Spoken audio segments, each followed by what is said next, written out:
Hello, I'm Kristen from Kristen Cain Style. Welcome. I'm so glad that you are here.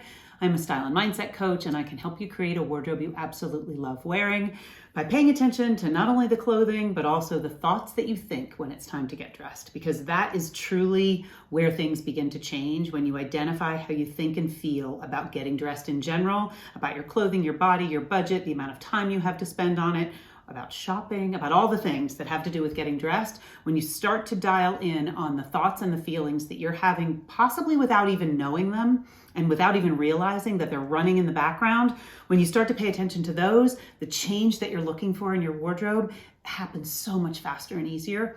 I do work one-on-one with clients. If that's something you would be interested in learning more about, we can hop on a 1-hour consult call and I can take you through the style therapy process and explain to you how it works. We do a little kind of intake evaluation so that I can get more information from you about what you're really struggling with. And I can answer any of your questions and help you make a decision about whether style therapy is right for you right now. I would be honored to help you create the style results that you've been wanting to create in your wardrobe. So today I'm going to talk about a topic that comes up a lot. And this topic came up repeatedly on the free style coaching sessions that I offered the first quarter of the year. Almost every woman touched on some version of this struggle. So I wanted to address it today because it has also been a struggle that I have had personally, and I really am in a different place with it now. And so I understand intellectually how to shift it and heal it and move past it. And I also understand it because I've actually done it in my own life. That is the fear of spending money on clothing because you are just not sure it's going to work out the way that you want it to. And this comes from a whole bunch of different past experiences usually. When you're not confident spending money on clothing for any reason, it's difficult to have a wardrobe you love wearing. Unless you have someone who is doing all the shopping for you, it is difficult to end up with a wardrobe that actually has the pieces you want and need and that supports your lifestyle. And so I want to dive into this a little bit today and really offer some tips and strategies for how to get out of this kind of cycle of really being fearful of spending money on clothing, afraid of buying the wrong thing, and having it keep you really stuck in a style that you're not loving or stuck in a place where your wardrobe doesn't feel like it's actually lighting you up. And usually for most women, this is not a matter of not having any money to spend on clothing. It's not that their budget doesn't allow them to go shopping and pretty much buy whatever they would like. It's that they don't trust themselves to spend that money on pieces that actually solve the problem. And they're tired of that cycle, of that loop where they buy something and it just isn't right. And so what happens if you don't have the style self-trust that makes you feel confident in building a wardrobe you love, it usually shows up in a few different ways. So it can show up in just avoiding shopping altogether, that you really just don't ever shop because you have so little trust in yourself that you don't know what to buy and you don't know how to make the right choice. Sometimes it shows up as buying pieces that are only on sale. Again, not because you can't afford the full price option, but because you feel like it's sort of a lesser offense if you spend less money on a piece that doesn't end up working than if you buy something full price that doesn't end up working. Sometimes it's a matter of buying and returning. You're really good at buying the pieces, or you're willing to take the risk and buy it and bring it home, and then you almost always return it because it doesn't ever end up to be the right piece when you get it home, or at least you're not exactly sure how to make it work in your existing wardrobe. The other thing that can happen is that you hold on to pieces that you have but that don't light you up. You're really resistant to letting things go that you already own because you already feel the panic of not knowing what to spend your money on in order to replace those pieces that you would let go. So you kind of hang on to them for dear life because that fear of shopping and buying the wrong thing is so strong. And sometimes there is an underlying guilt for spending money on clothing. And this guilt is not that you shouldn't have spent the money in the first place or that you don't have the money to spend. The guilt is usually that once again, you have spent money and it is not the piece that you really need or not the piece that you ended up loving as much as you wanted to. So there's some guilt and some shame around not really knowing how to shop for clothing because it's sort of this female thing, that if you're a woman, you should know how to shop for clothing and you should know how to get dressed and look fabulous. And when you feel like you're falling short, you kind of resist in the ways I just mentioned. And so where does this uncertainty come from? It is born usually of a lot of different things over the course of a lifetime, because often when a client comes to work with me, she is well into her 4th, 5th, 6th, 7th decade, and she has had a lot of experiences, specifically shopping experiences, that maybe didn't go the way she wanted to. And so sometimes this feeling of uncertainty and fear of shopping and buying the wrong thing comes from childhood. You could have been raised by someone who had this fear already, and you just saw it and now are living it. That it was your mother or your grandmother or an aunt or a family friend, whoever you shopped with most often, if their fear and their experience was that they would buy the wrong thing and usually be dissatisfied when they got home and end up returning it, that plants a seed in a young person. And then as you begin to develop your own habits as an adult, those things can be very difficult to get rid of until you can identify them.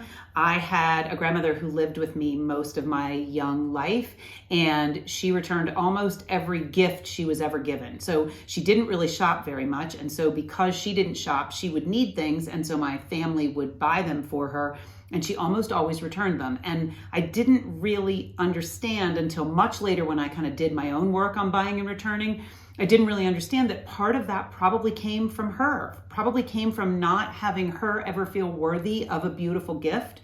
And it wasn't that she had other options or that she didn't like the things that were purchased for her. It was really that she just couldn't receive. And so whatever the reasons are that you feel hesitant to shop and maybe shop and return, pay attention to your childhood, because usually there are clues for all areas of our life, and all the things that we maybe want to up level, there are clues in our childhood.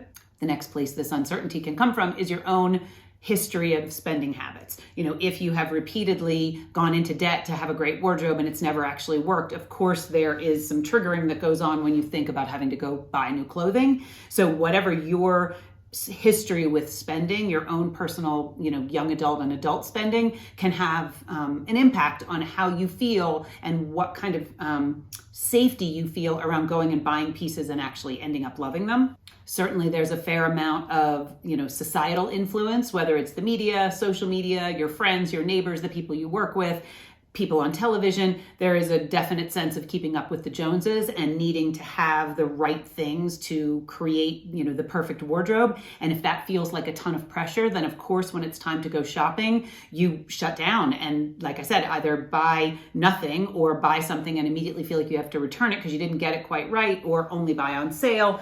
There's a lot of stuff that comes up when we're trying to build a wardrobe that we think is the perfect wardrobe based on what society is showing us.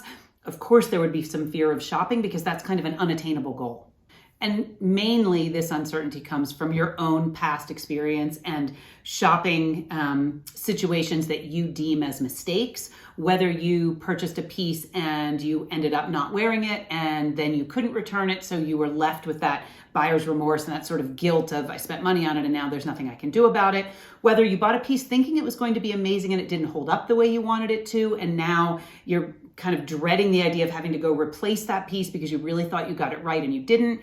Whether the piece didn't work in your wardrobe for whatever reason. It could be it didn't actually work with the other pieces you have. It could be that it didn't work for the season that you were in life, or climate, time of the year season. It could be that it didn't actually fit your body the way you wanted it to, or you didn't think it was going to itch, but when you got it home you realized that it actually is a little scratchy, and now you have that feeling of, once again, I bought something and it didn't actually work out the way I wanted it to. So the more times we do that, the more resistant our brain becomes, because our brain likes to keep us safe and it likes routine, and its job is to save energy. And so if we've done something a certain way repeatedly, when we try to break that and shift and do something new and do it with a different outlook and a different attitude and a different set of beliefs, our brain puts on the brakes really strongly and says, don't you remember all those other times that you shopped and you bought something that didn't end up working and it just hung in your closet with the tags and then you couldn't return it, or you ended up donating it and you felt so guilty because you'd spent all that money and you had that big bin of wasted money in your car when you dropped it off at the donation store.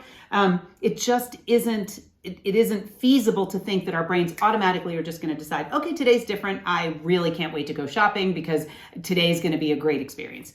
And yet, as much as our brain likes to keep us safe, it is possible to change our thoughts, but we have to actually do the work. And so I want to kind of talk through how to begin to shift this idea of, I really just don't want to shop. I'm afraid to spend money on clothing because I just always get it wrong. And in coaching relationships, when this comes up, I like to ask some questions of my client so that she can begin to explore how to solve this herself. I realize more now than ever that we know the answers. When I talk to clients and I ask them what they would tell their best friend, or what they would say if they did know the answer, what would they tell me is the next step, they literally talk me through it like they are experts. And yet when our brain gets involved and our brain puts on the brakes, we're not looking for a solution. We're not looking for a different answer. We are pretty happy. Our brain is pretty happy keeping us stuck because that keeps us safe and it saves energy for our brain. So in order to shift a habit or a pattern that we don't like, we still have to be brave enough and we have to be curious enough to kind of come at it from a different angle and learn how to unwind that really strong grip that our brain has, saying it would be a terrible idea to go shopping because you always mess it up and you end up spending money on things that don't actually work for you. So I would ask a client, if you were guaranteed to buy the right pieces, if there was no way you could mess it up, how would you feel about shopping? And usually they tell me something like, well, I would feel confident and I would feel self-assured and I would feel excited and I'd feel empowered and I would feel inspired and I would feel eager. Whatever might come up, if they really truly believed they couldn't mess it up and they were absolutely going to buy the pieces that worked for them and served them and supported the life that they live. And I would also ask, your future self, the future you who has your ideal wardrobe with no struggles, like she just has this beautiful wardrobe, it's effortless for her. What does she think about shopping? If this was not a problem for you, how would you like to feel when you go shopping? Because we can choose that. We can choose how we want to think and how we want to feel. And it is really rare, I'm going to say never, does it happen that when we choose a better way to think and feel and we really take action from that place, that we don't get a better result. Like that, it's just not how it works. The way that it's set up is we choose a thought, we have a feeling about that thought, we take action from that feeling and we get a result. And so if we pick a different thought, it automatically creates a different feeling. That feeling creates a different action, and that action creates a different result. So we're in charge. We just have to be onto ourselves and we have to decide that we are ready to do something different because we really, truly want a different outcome. And thank you, brain. I appreciate you're trying to keep me safe, but I've got this now. I'm going to try something new. You can come along for the ride, but I'd like you to just quiet down and trust me. And that self-trust that I talk about here, the style self-trust that is so crucial, it changes the game in your wardrobe. That style self-trust begins in places like this, where you decide you're going to spend money on clothing and you trust that it's going to be the right piece and that it is going to work in your wardrobe. And so your future self, she would feel, I'm sure, confident and excited, and it would be a non-issue for her to consider going to spend money on clothing because she knows how to do it. She trusts herself. It's not a problem. It's similar to anything that we do really well. And I have used the example, I think, here before of keeping plants alive. Not that I do that really well, but the Colorado sunshine and the dry air seems to help me here. But if you are someone who keeps plants alive, you don't consider that you wouldn't keep a plant alive. Like if someone gives you a plant as a gift, you're not filled with dread and guilt and, oh my gosh, how am I ever going to keep this plant alive? I'm terrible at keeping plants alive, because that's not the identity you have around plants. You are someone who keeps plants alive. You have a green thumb. And the same is true on the reverse. If you're someone who kills plants, if you just cannot keep a plant alive, if a plant comes into your orbit, it really is just a goner. Then when someone gives you a plant, you have a very different set of beliefs and of thoughts and of feelings because you dread the idea of being left in charge of this plant because of course it's going to die on your watch. And so what needs to happen is the thoughts and the feelings around shopping and spending money on clothing need to begin to shift so that your self-identity is someone who really knows how to buy the right pieces with the money she's spending and has complete confidence that of course what I buy I'm going to get home and it's going to work in my wardrobe. And when that doesn't happen, because sometimes it won't, it doesn't matter, because sometimes the person who keeps plants alive might have a plant that dies, but she doesn't make that a problem because that's not really how she identifies. She's not identifying as someone who can't keep a plant alive. So when one plant doesn't do well, she doesn't make it mean anything about herself. And that's what we want to get to. We want to get to, if you buy something that doesn't actually work, it doesn't mean that you're a failure at shopping. It doesn't mean that you'll never get style right. It doesn't mean that it's hopeless and you can't build a wardrobe you love. It just means that that particular piece didn't work, but it's not your whole story. And so if it has become your whole story, this is how you begin to unwind it, by getting clear on it, by identifying that this is what happens, recognizing that when it's time for the season to change and you know you need some new pieces, you are literally just stuck in this feeling of the last thing I want to do is go shopping because I just absolutely do not want to spend any money on clothing because I'm definitely going to get it wrong. That feeling and those thoughts need to start to be changed. And so if you can decide how your future self with the perfect wardrobe would feel when she went shopping, or you can imagine how you would feel if you were guaranteed to find the perfect pieces, how would that feel? And if you can take those feelings and kind of create some little, like, I'm not a big mantra or affirmation person, but create some intentional thoughts that feel better than the dread that you've been feeling about buying the wrong things, that will get you started. Because our brains really are willing to change, but only if we mind them really carefully. It is like a toddler. You know, the toddler is not unwilling to eventually do what we're hoping. It's just they have their own agenda, and they're strong-minded and strong-willed. And so it takes a lot of correction and a lot of redirection. And that is what we're doing with our minds when we're trying to create a new habit around anything.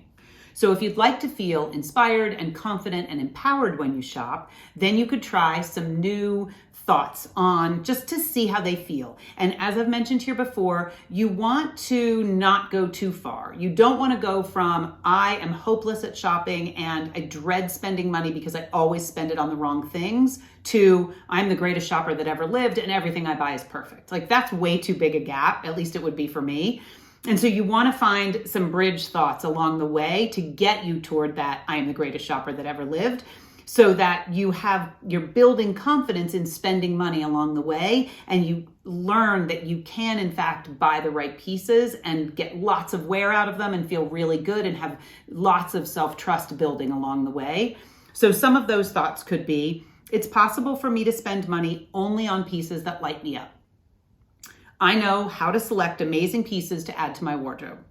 I'm learning to trust myself when making clothing purchases. This one is a big one, and I have clients who've actually used this one and reported back, because what we are doing is learning to trust ourselves. We're not expecting our brain to just automatically do it the new way. We are learning a new skill. We are practicing something. And so this one, I'm learning to trust myself when making clothing purchases, helps to let your brain know that you're learning something new and we're going to give this a try and let's just see how it feels.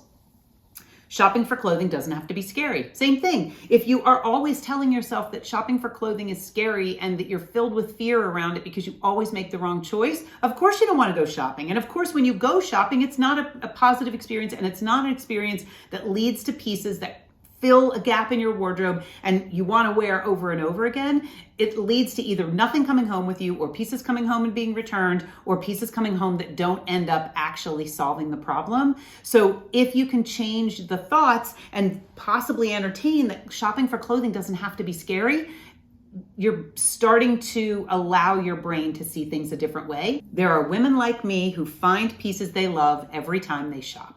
I like this one too. For me, this one feels safe and it feels manageable and it opens up some possibilities. There are women like me. You add that to a new thought and it automatically lets your brain start to look for the women like you who might be doing it a different way. It gives a little bit of a safety mechanism to your brain. Okay, well, she's not saying she's going to do something different, that you internally are doing something different.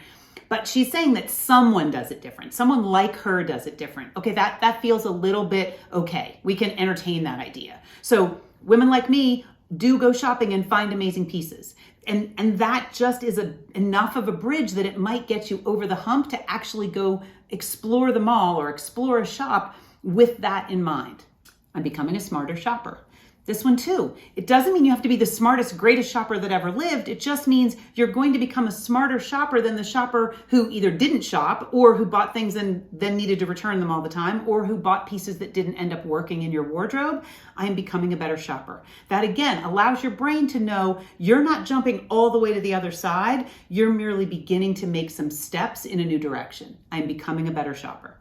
The other thing I want to throw out there, and I know sometimes when I talk about this thought and feeling idea with regards to things that are as practical and as mainstream and basic as clothing and style, it can sometimes feel a little woo-woo, and that is not my intention. Not that I don't love all the woo-woo and I don't believe in law of attraction and all the things. It's just that that is not really what I'm intending. I'm not trying to go off in that direction. I am looking at this from a very practical, tried and true angle. And that is, if we change the way we look at things, the things we look at change. Thank you, Dr. Wayne Dyer. If we can change our mindset around something, the entire experience changes. It just is the way it is. It's the same as when you go into a parking lot and you are positive, grumpy, and irritated, and overwhelmed, and late, and positive you are not going to find a parking spot. You don't find a parking spot. And when you go into that same parking lot, possibly still feeling kind of overwhelmed and late, but you are trusting that your spot is going to be right where you need it, there's that spot. And every time it happens, you probably have a little bit of a, oh, that's so weird when that happens. But it's because you have a different thought. And it's the same as if you wake up and you're having a great day, that day continues. And if you wake up and you're having a bad day, that day continues. We really get to decide based on how we think and feel what the outcome is. So I merely speak to it now from a style standpoint because I see it happen so often. I've seen it firsthand in my own life, and I see it with my clients. I know that when the thought and the feeling changes, the outcome changes, and the outcome is better if the thought and the feeling are better. So the person who has the style that they love, who has no problem shopping, who really has the identity of someone who every time she buys something, of course it works in her wardrobe. And if it doesn't, it's once in a while and it's not a big deal. She might think when she goes shopping, I'm going to find the perfect blank today. She is confident and empowered and calm. There's no drama. I'm going to find the perfect pair of jeans today. And even if you don't find the perfect pair of jeans that day, if you go in with that attitude and that outlook and that thought kind of reminding you in your brain, it is going to be a better experience. You're going to get one step closer to those perfect jeans because you're opening your mind to find a solution instead of staying stuck in the, I'm not even going to bother shopping because I'm never going to find the perfect jeans. That doesn't solve the problem. You might also think, I invest in clothing I love because it affects how I show up.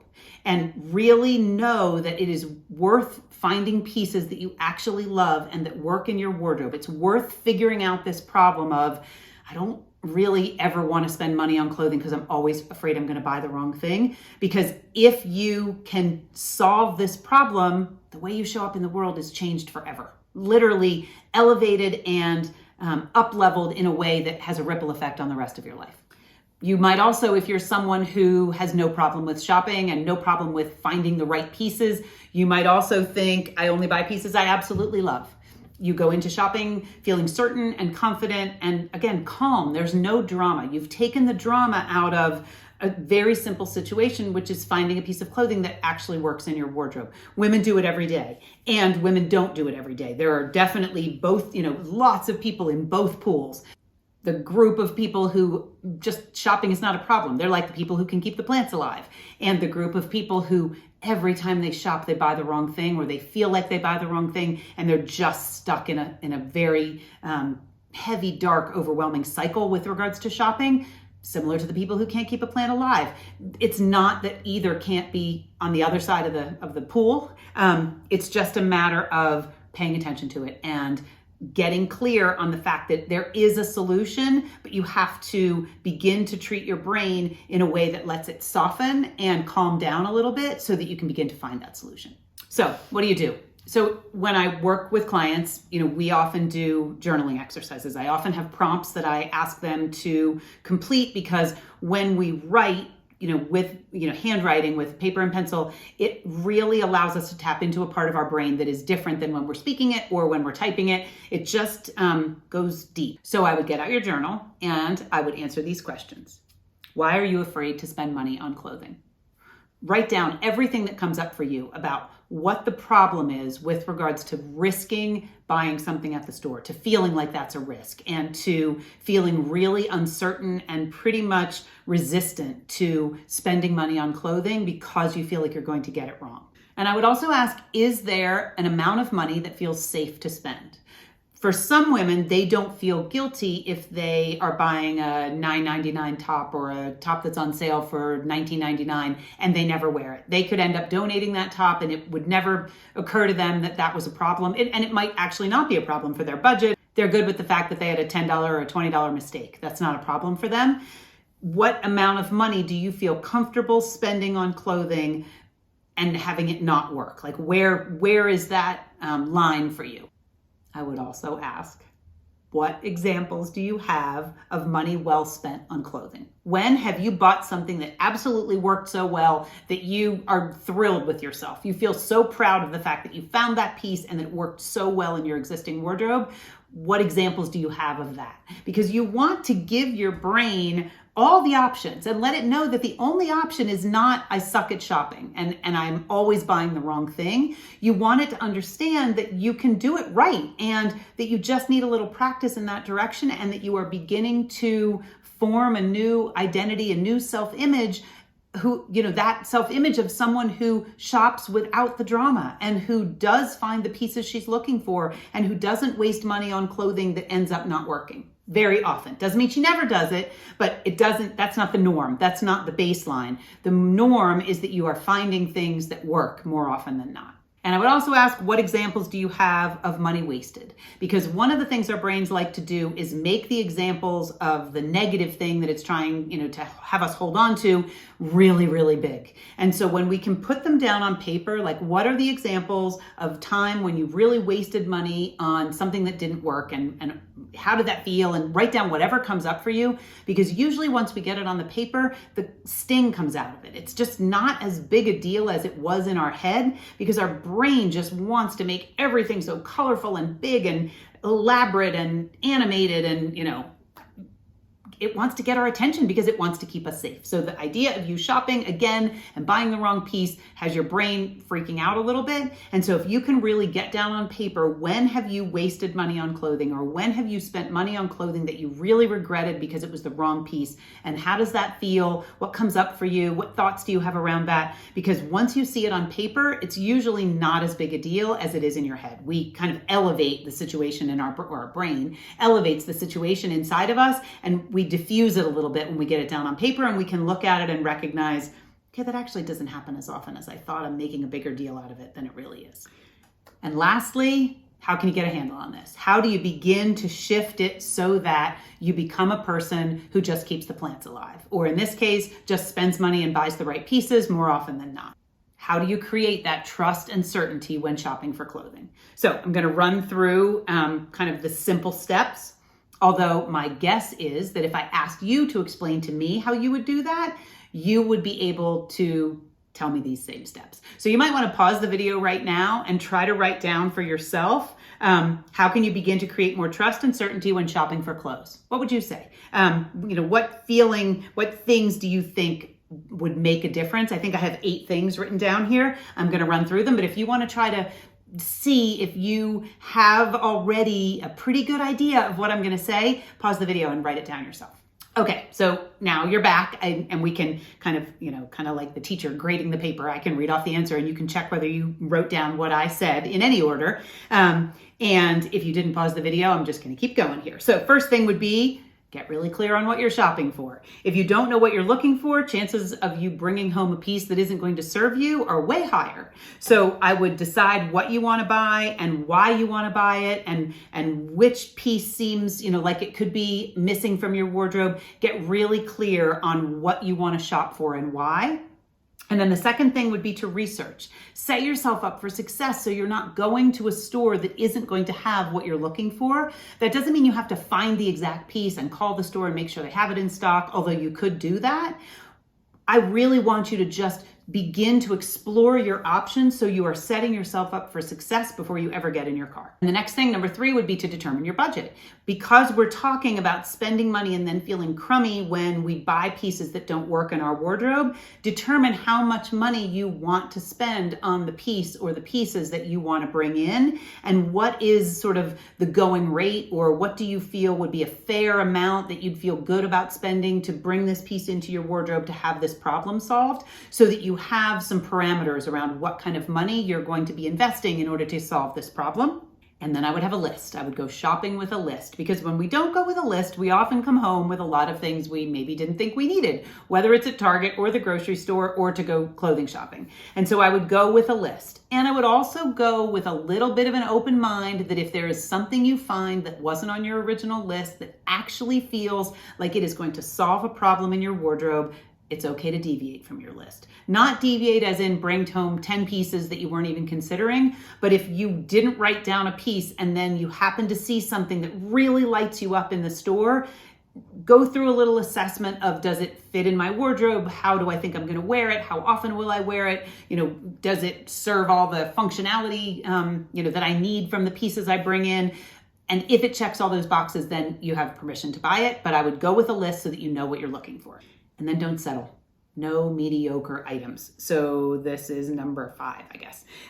Don't settle. No mediocre items. Treat every purchase as if it's a final sale. This is a big one that I do with clients who have some struggle with buying and returning because they don't feel confident enough in just buying it and owning it and wearing it and loving it. And so we put sort of the freeze on returning, and we treat every purchase as a final sale, that if you take this home, this is it. You are going to wear and love this piece. And it usually pretty quickly brings up, do I actually love it? Or do I love the price? Or do I love the idea? Or is it close, but it's not actually as good as I want to get? Don't allow yourself to return. Treat every item as a final sale. And number 6 is feel the feelings that come up. Feel the resistance that comes up. Reassure your brain that it's safe. It is possible for me to buy a piece that I'm going to wear for years and love. It is very likely that I'm going to find the perfect jeans today. Women like me know how to shop and don't have any of this drama and struggle around bringing home pieces that they end up loving and wearing. Whatever those thoughts are for you, that you can remind your brain, it's okay, brain, we're trying something new. This is going to be safe. I'm building some self-trust here. I'm learning to do it a new way. This is important to me. It sounds foolish and, kind of like, what on earth? And at the same time, it makes such a difference when we're trying to think new thoughts, because our brain doesn't really like that. It doesn't feel safe. And so we need to almost treat it as kind of our inner child self, kind of picture yourself as a little girl and talk to that version of you, because that's the version of you that is the brain that's trying to keep you safe and prevent you from doing the thing you want to change.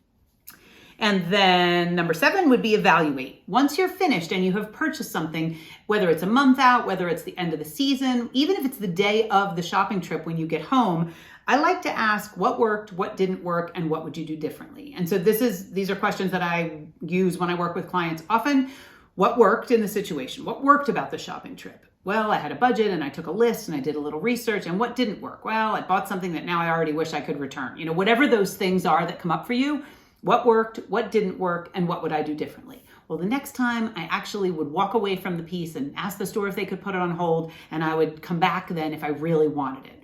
Or the next time I would make sure that I really researched what I'm missing from my wardrobe, because I don't feel like I actually had my list dialed in. What worked, what didn't work, what would you do differently? And the last thing is feel proud. Number 8 is feel proud. Be proud of yourself that you tried something different and that you really looked at shopping as an opportunity to find the pieces you really want in your wardrobe, and feel confident and proud of yourself for buying a piece that you are now going to incorporate and wear. There is nothing wrong with buying something that doesn't serve you. I certainly still return things that I think are going to work. And there is nothing wrong with buying a piece that you maybe can't return, that you end up having to donate or sell because it didn't work. That still happens to me. It's just that I don't have any drama around it. It's not a problem. It doesn't prevent me from shopping, because I have the style self-trust that allows me to go into a store and know what I really want. And I understand and have nurtured that little voice in me that says, this is a hell yes. And the voice, that same voice that says, no, we can do better. And so if I keep myself really dialed into that, I don't fall prey to, oh, but it's a really pretty color, even though I don't absolutely love the shape, or, oh, it's such a great price and it was so expensive and now it's marked way down, and how cool it'd be to just have that piece in my wardrobe, even though I don't actually love the piece, or I don't actually think it's going to serve me in my life or work with the things I already own.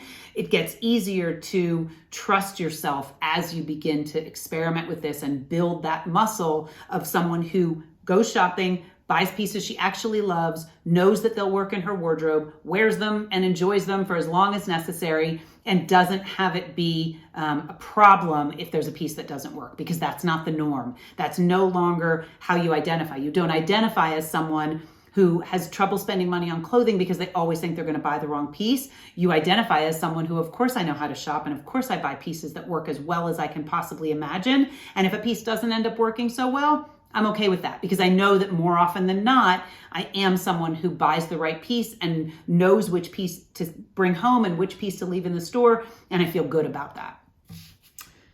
I hope that this is helpful, because, like I said, this is something that comes up at every budget, every dollar amount that a client has to spend on clothing. There still is some of this fear very often in buying the wrong piece, whether that is a $20 top on sale, or whether that is a $200 top, or whether it is a $1,500 top. Like there is this sense of, it's not the money so much, it's that I just don't trust myself to buy anything because I don't think it's going to work with what I have. And so there are ways to make sure that doesn't happen. You know, some of them I have touched on here, but the most important way to start to make that not happen so often is to be onto your brain and to recognize what is happening when you try to shop, and that resistance you feel is your brain putting the brakes on because it has evidence that it's a terrible idea to go shopping. You're going to regret it, but you can retrain your brain. You can start new habits and make new neural pathways and do it differently so that you are someone who just shops and buys great pieces and they all work with everything that's in your wardrobe. I hope that was helpful. As I said, if you have questions about this, you can drop them down in the comments. I always love hearing feedback on how these topics sound and resonate and feel for you, because as I've said many times, what's most personal is most universal. We are all pretty much struggling with some version of the same things with regards to our wardrobes and really in our whole lives. So I'd love to hear kind of your feedback on, are you someone who struggles to buy things because you're afraid you're going to make the wrong choice? I will be back next Friday with another video. That's all I have for today. I hope that you have a beautiful rest of your day, and I will see you next Friday. Thank you so much for your support and for being here. And if you wouldn't mind liking and commenting and subscribing and all of that good stuff, it just boosts my channel and allows other women to see my content. And my goal is always to really just serve at the highest level and help as many people as possible create wardrobes they absolutely love wearing. Have a great rest of your day. Bye-bye.